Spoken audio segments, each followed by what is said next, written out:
she escaped back home, Nellie went straight to her room, locked the door, and began sobbing. The waves of her sorrow came crashing effortlessly over the levees. That's right. Tears streamed through the cracked walls of the dams blocking her tear ducts.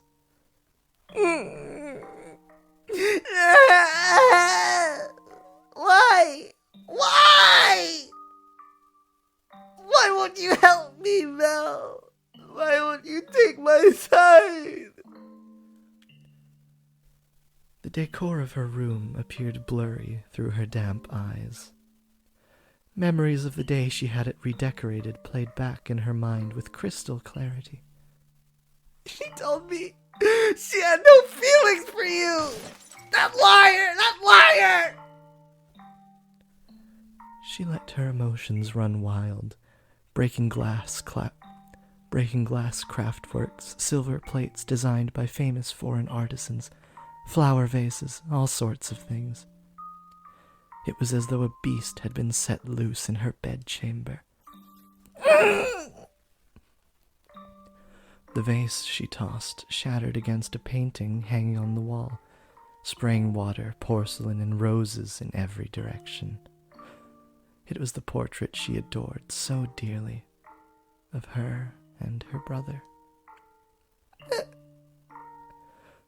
And in what appeared to her like a metaphor for her life, the frame fell off its mounting and came crashing to the floor. Nellie darted over and scooped it up. The frame had broken, but the painting inside was unharmed. The two smiling children were still the very image of happiness, inseparable siblings, gently holding one another's hand. My prince is no more. Though in her present state of mind, that image of happiness brought her nothing but misery. And the worse she felt, the more frustrated she grew at the smiling girl and kind boy of her past. The princess is no more either. You're not a princess anymore, Nellie. Some other woman has taken your place. I trusted you, Mel. I believed you would always be there for me. This painting is nothing but a lie. That's not the real Mel. That's not the real me. It's all a big fat lie. A lie.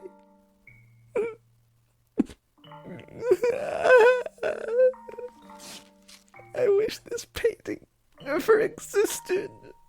That it was never made. That I never had a brother. This painting.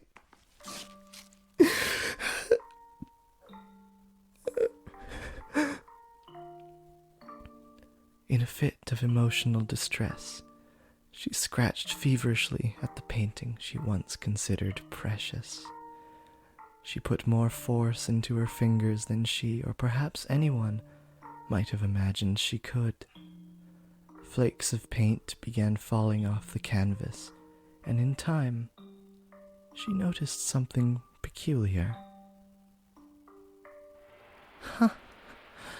What is this? Writing? Something is hidden beneath the paint. Just a little more. Oh, a date.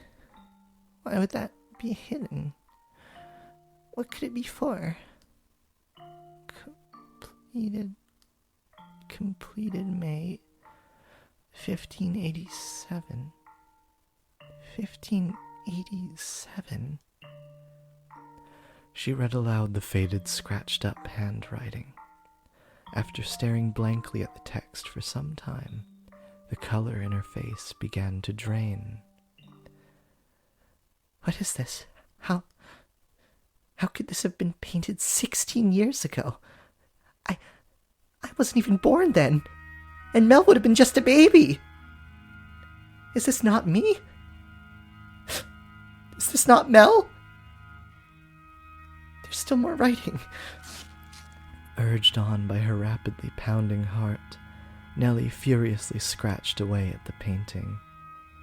Even as her clean pink fingernails were soiled with fragments of paint and blood, she did not stop. She was so overwhelmed by trepidation that she could not stop. She had a horrible premonition that something was about to happen, something indescribable, incomprehensible. This is how I... Oh, shit. This is how I envision your son and our unborn daughter might look several years from now. Your son and our unborn daughter. So this was a painting of the future. Then it really is of me and Mel. No, use your head, stupid. I'm only 14. 16 years ago, I would not have even been inside Mother. But then who is this? Who is that holding Mel's hand? Who is that with my brother? More, there has to be more. Ow! Found it. There's more writing. I have to know what this is. Calm down, Nellie. It's nothing to get worked up over. I'm sure it's nothing. Calm down and read. There's nothing to worry about. If our unborn child... This is what the writing on the painting said. If our unborn child does not have your hair color, then you will probably not be able to take her in as your own. I will be punished and my life made miserable. And so I pray that this child might have flaxen hair. Though is it a sin to wish she has in her a trace of me, I do hope it is a girl. What am I reading? I don't get it. Someone tell me, what does this mean? A painting from 16 years ago. Hair color, sin. I do hope it is a girl.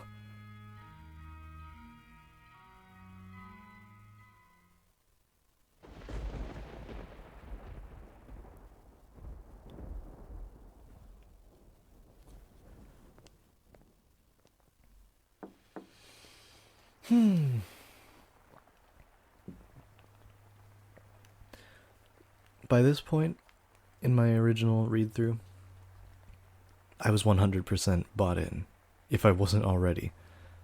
Fucking similar line to what I said in the Xenoblade video about the off-seeing scene. But yeah, all of this, what I love in stories is... I love really zoomed in character focus set against, grounded, zoomed in character focus set against sort of a grandiose background. And this game does that perfectly. Because, talk about, a fucking bottle episode or something. It's all in the mansion. That's not a spoiler. It's called the house in Fata Morgana. They've left it already. They've been outside. Me saying that doesn't exclude the room for possibility of leaving the mansion at other points, but the story is highly trained on the mansion. The mansion is the central location. It's where the pivotal moments take place.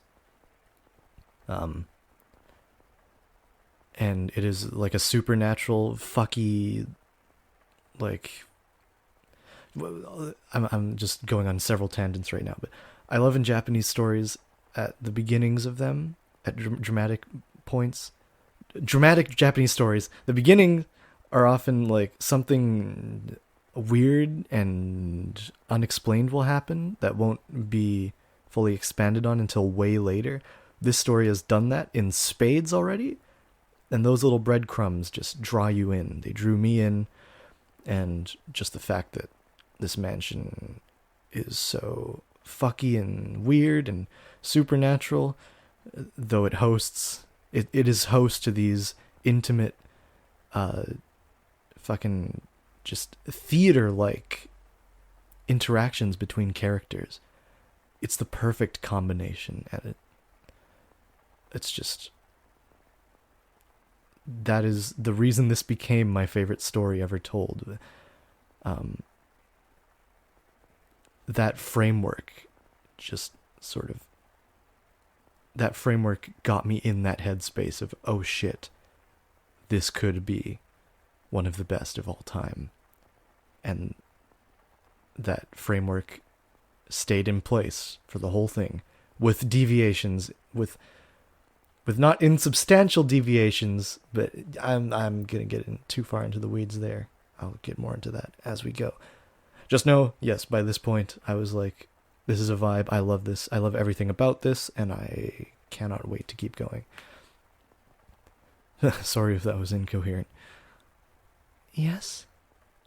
It's Nellie. Let me in. Lady Nellie? Oh, you changed out of your dress.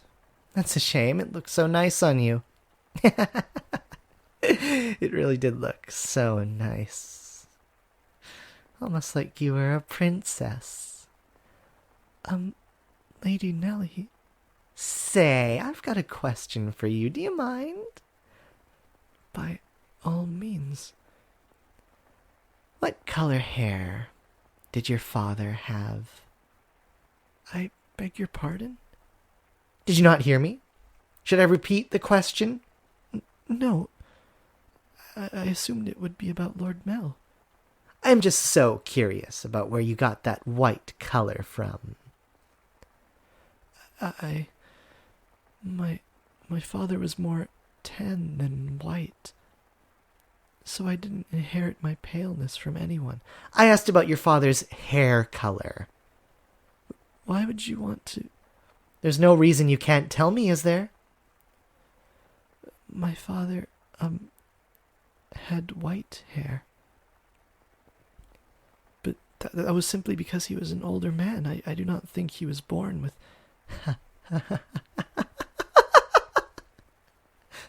Lady Nellie? Guess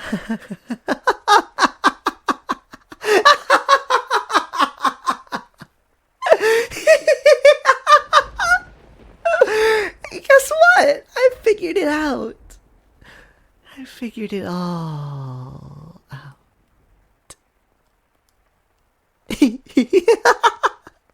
And it was so simple. There's only one difference between you and me. The thing that Mel fell for is... Why do you have those? No! Stay back!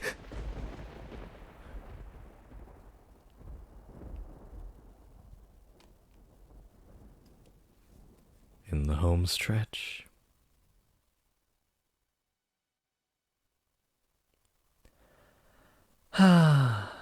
We have finally reached this point in the tale, Master.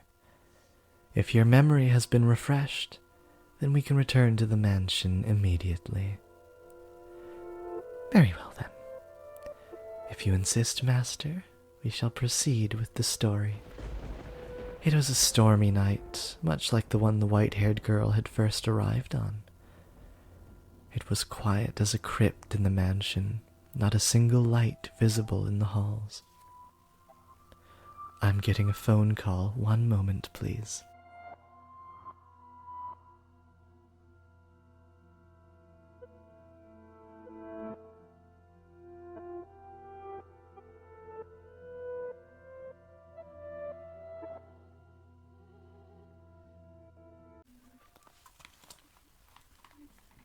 The darkness is, generally speaking, something that rushes by like a gust of wind as we sleep. The flaxen-haired young man, too, lay in bed, pale blue moonlight sporadically streaming through the gaps in his drawn velvet curtains as he attempted to submit to slumber.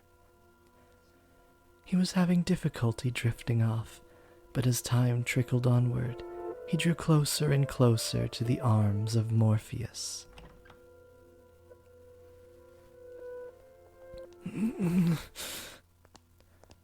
Suddenly, he sensed a presence in the room, much like the one from those nights some weeks earlier. "Is someone there? Answer."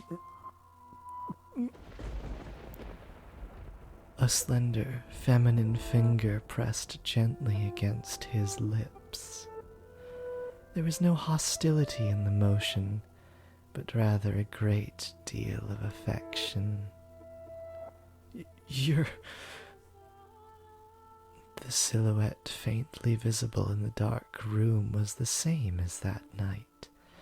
A flash of lightning shone through the drawn curtains, illuminating her beautiful white hair. Several silky locks spilled over her shoulders and brushed against Mel's cheeks. A couple soft puffs of air tickled his face, and as though she were silently laughing. He assumed her finger, held against his lips, was her way of telling him to stay quiet. She began to slowly, delicately trace the outline of his mouth, moving down his cheek and along his jawline as if over porcelain. "You're, rather more forward than I remember. Well, I suppose you always were quite daring. This isn't the first time you've sneaked into my bedchamber," the boy said in an attempt to conceal his surprise. "Do you remember the night she came to exact revenge on him for her father? Indeed, she had proven herself to be a rather bold girl once already." "It's dark. I can't see you very well. Why don't I light a lamp, or perhaps we could open the..." Before he could finish, the white-haired girl sealed his lips with her own. In the near total darkness of his bedchamber, the two shadows appeared as one. They remained that way for several minutes. Their kiss was innocent, no more than the pressing together of two pairs of lips. And at the same time, the white-haired girl lovingly ran her fingertips across his skin. When their lips separated, Mel gasped for air. It seemed he had been holding his breath. Slightly embarrassed at himself, he said, "Dearest Mel."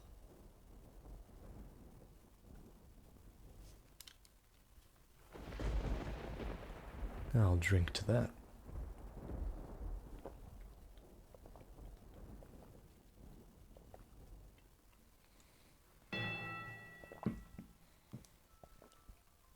Nothing. He could not speak. The silhouette hanging above him was certainly the white-haired girl's. Or was it? Because his next words were, "Get off me!" He reflexively shoved the girl straddling him aside. She rolled off the bed, landing on the cold floor, but slowly, gradually, she crawled her way back toward him. "That wasn't very nice." Veiled in darkness, she slowly lifted her head. And then there was another flash of lightning. The heavy fabric of the curtains rustled, bolts of light streaming through the gaps.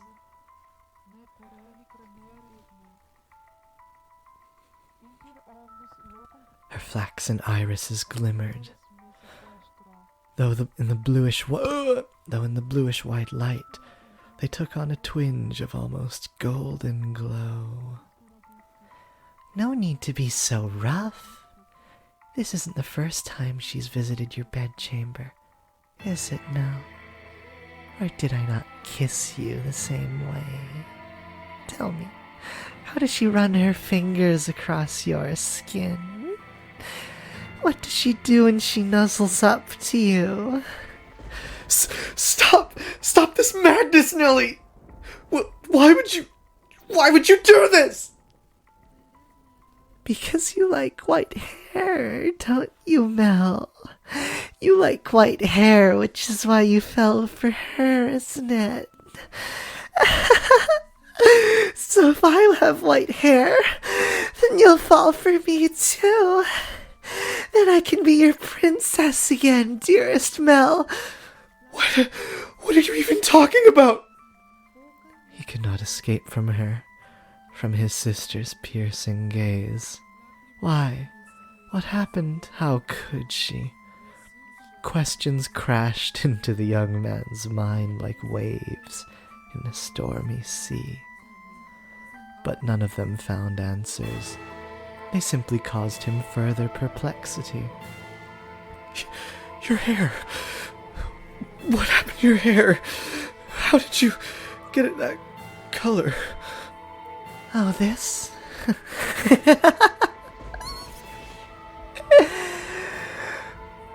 You like my wig? But as soon as the words poured from her mouth, left her mouth, I don't know where I read poured, Mel was in motion, propelled by pure instinct. He clenched Nellie's shoulders tight enough to dig his fingers into her flesh. You're hurting me, Mel. What did you do to her? Tell me! What did you do? I made her leave. It was a perfectly reasonable decision. She was obviously not nobility and thus hardly fit to be a part of this household. But there's no need to worry, Mel.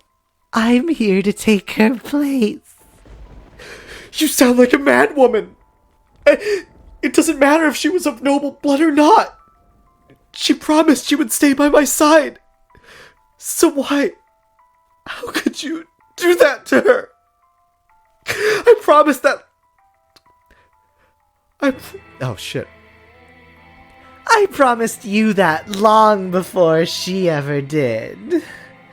And I love you far more than she did, Mel. Have you lost your mind? You're not making any sense. Where is she now? What is she doing? It's always her with you. What more could you want from me? Tell me, what does she have that I don't? What do I have to do to get you to focus on me and only me? We're siblings.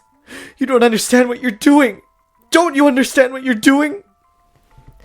Oh, I understand it quite well. Far better than you do, dearest Mel. I even know that a former queen was executed for it, but if we don't get caught, there's no problem. Nellie, you say you've always felt this way about me?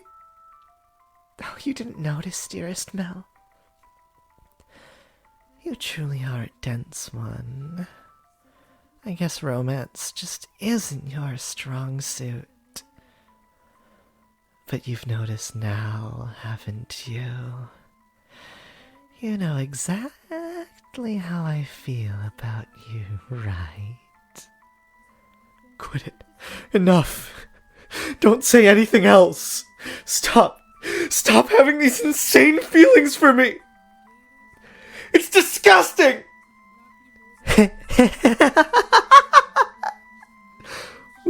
What are you laughing about? Poor Mel, content in your complete ignorance. All right, I'll tell you everything. Mel, you can only love blood-related women. Huh?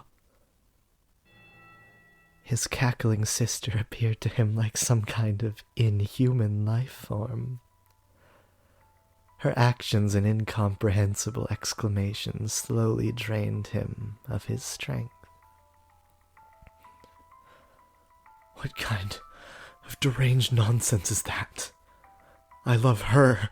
She's... your sister, Mel. very funny. How far out of your mind have you gone, Nellie? Poor Mel. Do you honestly know nothing? Say that her father was a painter.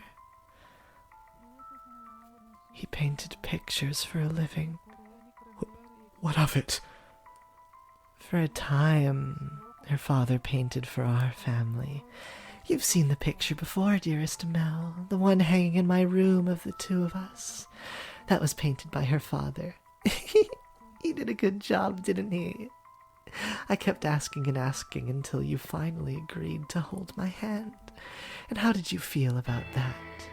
You were rather embarrassed, weren't you? Do you remember that day, dearest Mel? You couldn't possibly remember it. But there's a chance you might remember this. Before we moved to this mansion, we had a painter with white hair. I don't remember any such thing. He was long ago. A painter in service of the Rhodes family. But that painter did something very, very bad, and because of that, he couldn't remain a part of our household. Do you know what he did, Mel? He lay with Mother.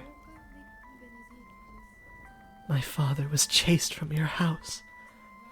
If the child had been born with flaxen hair, then the painter would not have been thrown out. The baby would have been accepted as part of the family. But that wasn't how it turned out. The child had white hair, so she didn't look at all like she carried the Rhodes family blood. But see, Mother had me. That I am here is all the proof you need. The girl born 16 years ago didn't have flaxen hair. Up until his last breath, he was only ever concerned about me. He held me in his arms and ran his hands through my hair, an apologetic look on his face. You're talking total nonsense. What proof do you have? If you want to see it, I'll gladly show you. The artist left a message in the painting in my room. Tell me, am I truly wrong? What did that girl tell you? You're lying. What part of it is a lie, Mel? Everything I'm telling you is the truth. Why don't you go ask Mother? I'm sure she would throw quite the fit. Mother wouldn't. The mistress did not send me away when she saw me. Quite the opposite. She took me in as a servant. It never made sense to me. Why would she hire a maid she knew nothing about, someone who just showed up at the door one day? And when I asked Mother to make her my maid, she stubbornly refused. From a good house? Don't make me laugh. If she were really nobility, she would have given us her name. But Mother was so desperate to cover up her mistake. That doesn't make any sense. I don't believe a word you're saying. It couldn't possibly be true. Wouldn't it be nice if you could bury your head in the sand? But Mel, feigning ignorance is a sin. No, I refuse to believe it. Not a chance in hell! You just don't understand anything. How I feel. How much I've suffered. Do you have any idea how long I've loved you, knowing that you would never accept my affection? But then fancy that. You fell in love with your half-sister. Then I should qualify for your love too.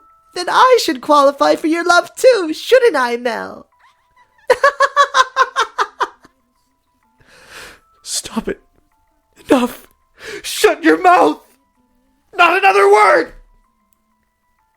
I don't believe any of this. Mel!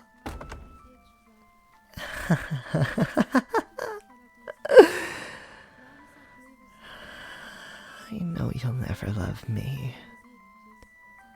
I I know there's nowhere left for me to run. Say, when we were kids, was that really love? Was I really by your side, Mel? I'm not recording, am I? Fuck me. If that painting tells the whole truth, I was never once did I get to be your princess. Not even once. Dearest Mel, everyone just loves to dote on me. They're always telling me how pretty I am. Mother does, father does, and all the maids do too. I can do anything I want. So for me, acting like a spoiled child is the only form of rebellion I have. I don't have the kind of freedom you do, Mel. I'm just a doll for the pet. I'm just a doll for the family to play with.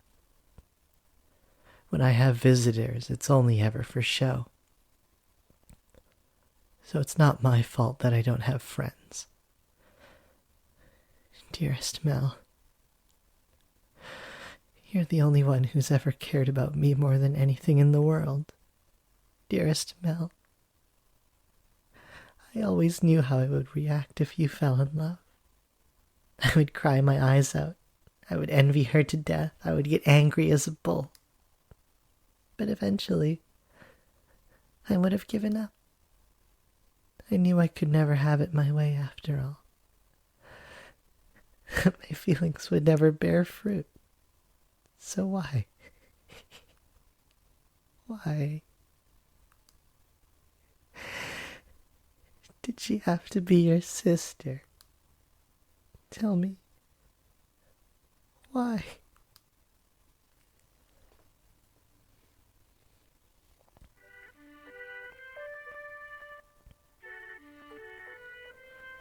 Oh, dearest Mel, here you are again reading such hard books. Your eyes will go bad if you spend too long staring at pages. I'll be fine, Nellie. It's not like I'm reading 24 hours a day. No, that's not good enough. If your eyes go bad, dearest Mel, you won't be able to see me anymore. You worry too much. I can see you fine and well, my princess. Your hair glimmering like the sun and your beautiful smile. I can see you clear as day, and that'll never change. Plus, the skies are clear today, so you're even more radiant than usual. You know, this is my favorite season. Winter's cold and there's so much rain. I can't stand it. But as it gets closer to my birthday, the clouds go away. And I just adore the sun. Ah, yes, it's almost your birthday, isn't it?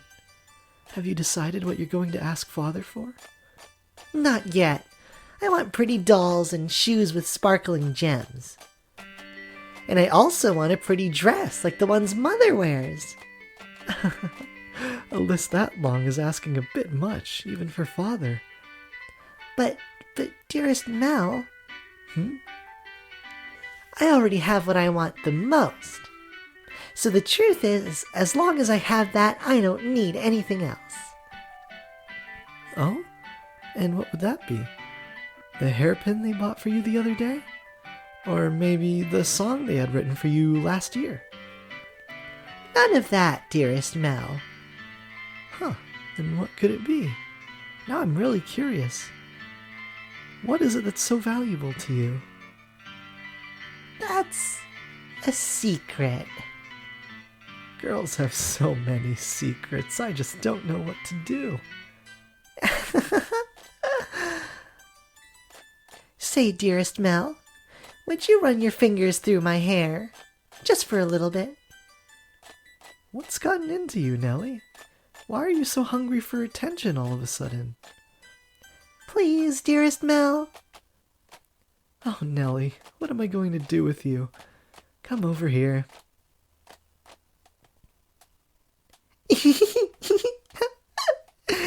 then I want to sit on your lap. Yes, yes, as you wish, my beautiful, beautiful little princess. Say, dearest Mel, What is it this time, Nellie? right now, I'm so incredibly happy.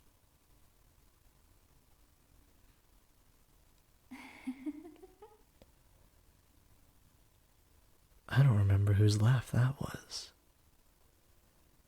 Oh. Oh, yeah, okay. Okay. Oh, and out of curiosity,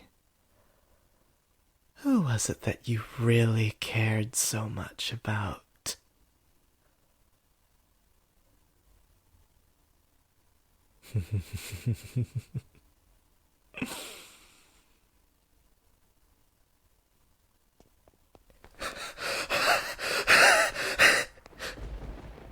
In a fevered frenzy, Mel fled from the mansion. Even in early summer, the night was cold. And to make matters worse, raindrops pelted him from head to toe. But that caused him little discomfort, for a far greater maelstrom of pain rampaged within his breast. At night, the town took on a different appearance, not simply for lack of illumination, but the people active within it as well. It was not a suitable place for a young aristocratic man to go wandering unattended. The darkness is not only the abode of devils, but of beggars, thieves, criminals, and all manner of things undesirable. But despite that, he continued to run, knowing not where he was to head. He simply went where his feet took him, and where he arrived was the church. Father! Father! God should be able to offer me counsel, to answer all my questions about that painting, about her, and about Nellie's feelings. Not her lies, but the truth. Please open the door! Open the door!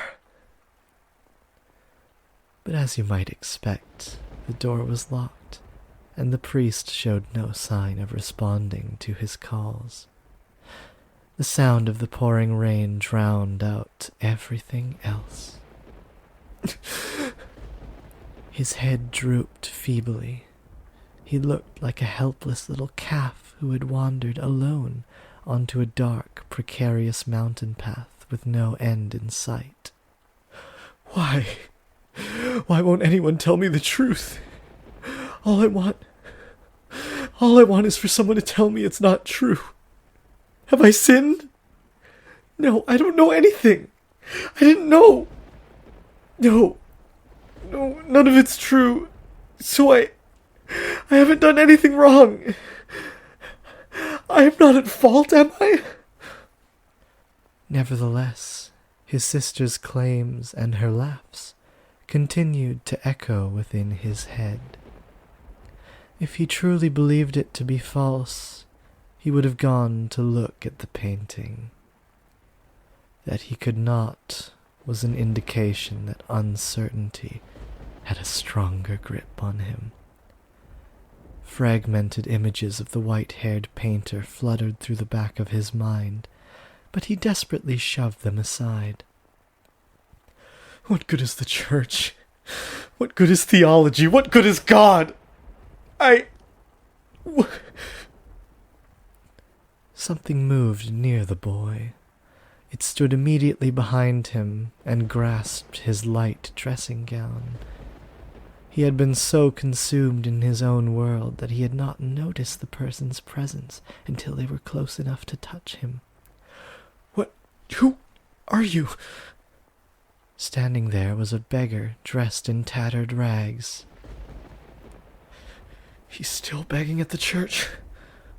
The hooded beggar tentatively extended his hand toward Mel, pleading for relief with sad, slender fingers. Were he a generous young man, Mel would have given the beggar something. Were he generous? of course. Lord. Get your filthy hands off me! I don't have a damn thing to give you right now! Don't you dare touch me! Suddenly, the beggar's head turned upward. My eyes catch the beggar's. Her hood fell back, revealing a hairless head. Why? And a pair of red eyes gazing bitterly, though with a familiar, distinctive glimmer at Mel. Red eyes. She immediately covered her face and turned to run. It can't be. The beggar that's always been here was a... But you said yourself that they would not survive much longer. How could you be certain she was the same beggar? Wait for me! Perhaps as someone of such high social standing, all beggars appeared the same to you? Or perhaps you wanted to believe your meager generosity made a difference, that you did something of value. I will not say it is wrong to think so. Wait for me! I chase after the fleeing girl. Though I shout for her to stop, she continues to run. The rain is so heavy, I'm afraid I might lose her. I'm terrified, but I didn't do anything wrong, did I? I'm begging you, please stop! I just want to talk! She comes to a stop at a corner. Please do not go around this corner. It's you, isn't it? I am sorry. Why are you apologizing? What I said back there was terrible, and for that I am truly sorry. I didn't realize it was you. Please come back to me. If you're concerned about social status, I'll figure something out. And Nellie's getting married off soon enough. Oh yes, Nellie. Nellie did some horrible things to you. She's lost her mind. She was talking nonsense. But don't worry. She'll be out of the picture soon enough. I'll make sure you're safe. Say something. Please. Are you angry? You're angry, aren't you? I am not angry at you. I am not. Did you know everything? Did you come to our house aware of everything? What? Did you? Tell me, please. The priest isn't around and everything Nellie says is a lie. You're the only one who will tell me it's not true. What are you? Our relationship! I don't understand what you're saying. I see. You don't know. You don't know. It's for the best.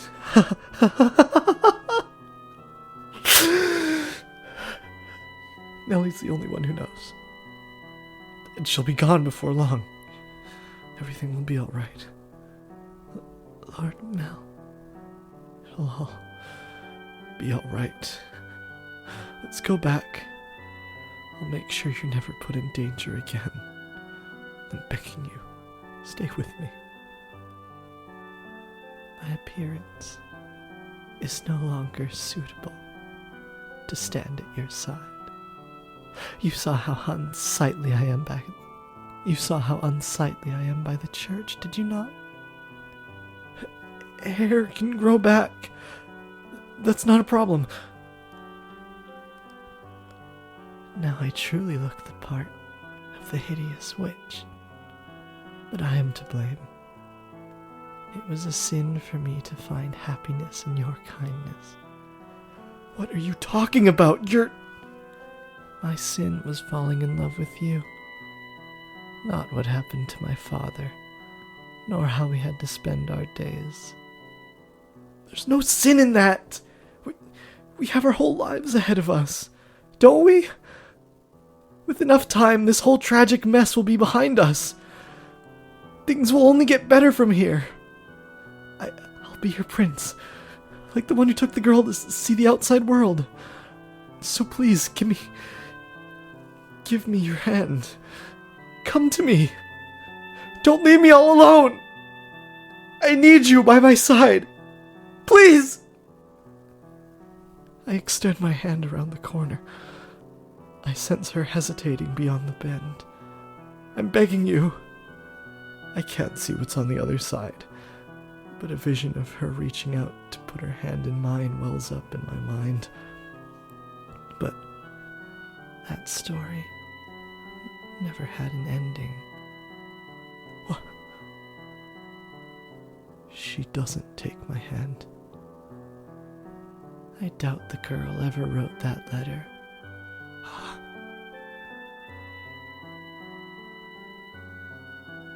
She's not there when I turn the corner.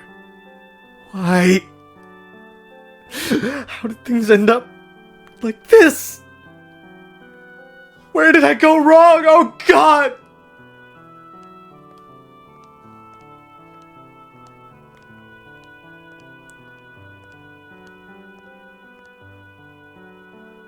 Your error was likely your kindness, thoughtlessly, haphazardly spreading your generosity. But that generosity came from your own desire to avoid pain, for your own happiness. What should I have done? I can't take this. Everyone is happy. Nellie used to laugh and smile. She once meant the world to me. How did things end up like this? It's not my fault. I didn't do anything wrong. If you pretend like nothing happened, then perhaps they can go on smiling in your head. But regardless, you must follow the path you tread. It is your path alone. The path you chose when in that moment you decided to run. Make the wrong choice in those moments, and you shall find yourself on the road to ruin. I would have been better off not knowing. Better off in the dark. I just wanted those tranquil days to last. They were supposed to last forever. At some point, your childhood must come to an end, and that ending may not be the one you anticipated. I can't stand this world. You yearned for a world that would treat you with kindness. What should I do? What should I have done? Someone, please, help me. You should return now. If you spend too long out here, you are liable to catch a cold. Now, let us return to our own time.